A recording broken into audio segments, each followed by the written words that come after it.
back of millions of our neighbors that work so hard, that build up our communities. It is also going to increase militarization of our neighborhoods.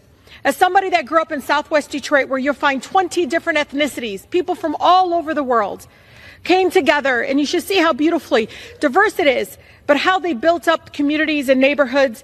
They're an integral part of our neighborhood. And one of the things that I have been seeing over and over again on social media already, Mr. Chair, is literally militarization of Border Patrol, officials everywhere, just people scared and petrified because that's what's exactly happening, because this promotes racial profiling.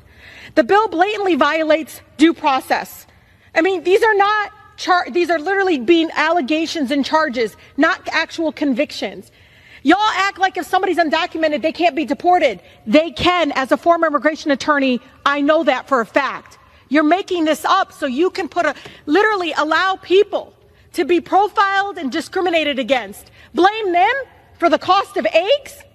Is that what we're doing here? We're blaming them because you guys can't get corporate greed on a side that is a disease that is killing our economy?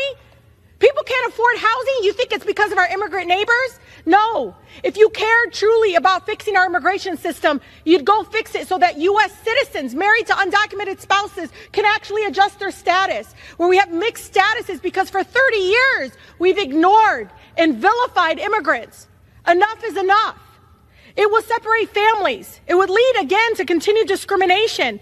It's shameful that my colleagues are giving into racist fear-mongering at the first opportunity to pass legislation to scapegoat our immigrant neighbors and fuel hate in our communities. I know what's going to happen. It won't just be undocumented. It'll be people like my mother who will get stopped and profiled. She have to carry her U.S. passport around? Are we asking people allowed to have documentation? That's what you want to turn our neighborhoods into, is militarization? I yield the gentlelady an additional 30 seconds. The gentlelady is recognized. I just ask all of you to truly understand what this will do to our communities. I urge our colleagues to please vote no on this divisive bill. And it's so important to understand what you're going to turn our communities and our neighborhoods into. We can't allow that to continue to happen.